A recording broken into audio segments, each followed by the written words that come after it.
Have you ever noticed that in a crowded room there are some men who walk in and instantly become the center of attention, without talking much, showing off, or doing anything overly dramatic? It's not magic, nor is it a stroke of luck.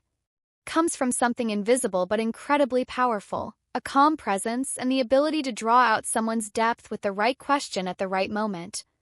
Women are used to hearing compliments. "You're so beautiful," "You're so cute." But it's rare for someone to ask a question that makes them pause, think, then smile softly and say, "No one's ever asked me that before." That moment is the doorway to a kind of deep connection, the kind you can't create with a few surface-level flirtatious lines. Today, I'll share with you 6 psychologically powerful questions that can make a woman feel truly understood and appreciated.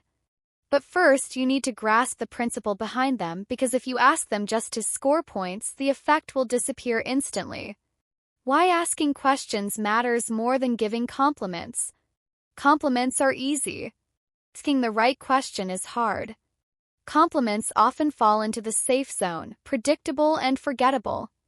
A deep question asked at the right time can break her auto-reply mode, create an emotional space for her to open up, leave an emotional imprint that no text or photo could replace. The key is that you genuinely want to understand her, not just extract information. When a woman senses sincerity, she'll naturally open her heart. Here are 6 deep connection questions. Question 1. What's something you used to believe but no longer do? It seems simple, but it can touch the soul. This is not small talk. It's an entry into her growth journey and the profound shifts in her beliefs and values. When you ask, you're inviting her to revisit the turning points, lessons, or awakenings that shaped who she is today. The beauty of this question is that it doesn't demand a quick answer. All you need to do is create a safe space, slow the conversation down, and truly listen. Sometimes, patient silence is the greatest gift you can give. I once asked this in conversation with a female friend. She told me that for years she believed love is everything until she got trapped in a toxic relationship. After that, she learned to put her self-worth and freedom above all else. That single question opened up a deep conversation about personal freedom, maturity, and the courage to change one's beliefs. It reminded me that the most memorable talks aren't always about what you say, but about giving others the freedom to be themselves when they speak. Question 2. When do you feel most alive? Some questions don't just help you understand someone better, they make their eyes light up. When do you feel most alive is one of them. It doesn't focus on dry facts. It taps into pure emotion, evoking moments when her heart beat faster and her smile appeared effortlessly. When asked, she might recall a sunset on the beach, a spontaneous road trip, or the thrill of standing on a stage, nervous yet overflowing with joy. To make the most of this question, choose an open setting where freedom allows her mind to wander, maybe while taking a walk or in a quiet cafe with a street view. When she answers, don't just nod. Ask, why does that make you feel alive? That genuine curiosity opens another layer of conversation where you're not just listening with your ears but connecting with your heart. Sometimes to understand someone, you don't need to know where they live, what they do, or what they studied. You just need to know what makes them truly feel alive. Question 3. If fear, money, or judgment didn't exist, what would you do tomorrow? This is a doorway into the most unguarded, dream-filled part of someone's soul. It's an invitation for her to imagine her ideal self, free from pressure, limits, or others' opinions. You're giving her the chance to express dreams she may have never dared to admit aloud. Ask this when the two of you already feel safe and relaxed, maybe after you've shared a few personal stories to build trust. I once asked this to a female friend who worked in finance, a stable but stressful job, seemingly far from any creative passion. But when I asked, her eyes lit up. She said that if she weren't bound by money or fear of failure, she would open a small book cafe where people could read, drink coffee, and have meaningful conversations. From that day, our talks became richer because I knew what truly nourished her soul. Sometimes a single question at the right moment can show you a person's real self, not who they have to be, but who they long to be.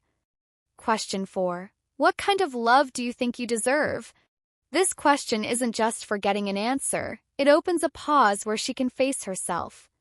Touches deep emotional layers, self-worth, love experiences, and sometimes unhealed wounds. When she hears it, she might pause for a long time, not because it's hard to understand, but because it requires honest self-reflection. She may reveal her truest desires, not glamorous or idealized love, but the love she believes she's worthy of. Or she might reveal past pain that has made her doubt her value. That's why this question should only be asked when there's strong trust and connection. When she answers, resist giving advice or reacting too quickly. Sometimes, warm silence and genuine listening speak more love than words. I once asked a friend this, and her answer came with a long story, full of desires, fears, and dreams for a love safe enough for her to be her true self. Question 5. What do you wish people understood about you more? Every person has hidden parts, traits, feelings, or truths rarely seen by others. This question opens the door to those hidden corners. Gives her a chance to share what's often misunderstood, overlooked, or underappreciated. When you ask this, you're sending a message. I want to understand the real you beyond the surface everyone sees. The best time to ask is when there's already some openness between you and the conversation is flowing naturally. When she answers, you may notice she lowers her voice, as if handing you a precious secret. That's a powerful bond because she's trusting you not to judge. A friend once told me in response to this question that behind her strong exterior, she still longs to be cared for. That answer changed the way I saw her, not just as a resilient woman but as a tender soul in need of understanding. Question 6. If you could say one thing to your younger self, what would it be? This question is like a gateway into a long memory journey. Her answer won't just be about the past. It will reveal the values, lessons, and perspectives she treasures now. Connects the young, inexperienced girl she once was with the grown woman she is today. It's best asked when there's already a foundation of trust and personal sharing. You'll not only hear the words but also notice the pauses, the faraway look in her eyes, and the emotions behind them. A friend once told me she'd tell her younger self, "Believe in your worth sooner." That led to a deeper talk about confidence, missed opportunities, and how she learned to love herself more. A short question, but it can open a long story and help you understand why the woman in front of you became who she is today. The biggest mistake men make in conversations with women. Many men try to convince or perform to impress. They list achievements, tell flashy stories, or recite lines they learned somewhere. Ironically, this makes them just like the hundreds of men she's met before. And when everything feels too familiar, the sense of specialness disappears. Instead of trying to make her like you, take a completely different approach. Slow down. You don't have to rush to prove your worth. When you slow down, you can truly listen, not just to words but to the feelings and meanings beneath them. That's when you can ask thought-provoking questions. Not as an interview, but as an open door for her to reveal her soul. The difference is this: you're not trying to take something from her. You're giving her a space where she feels safe, heard, and free to be herself. Then the conversation stops being a performance and becomes a real connection. The takeaway: lasting attraction doesn't come from perfect looks, clever lines, or dating tricks. It comes from creating an environment where a woman feels truly understood and valued. Deep questions aren't tactics, they're tools for building trust and genuine closeness. When you can do that, you won't just be another passing face in her memory. You'll be the one she associates with the moment she felt most like herself, and that's a place no one can easily replace.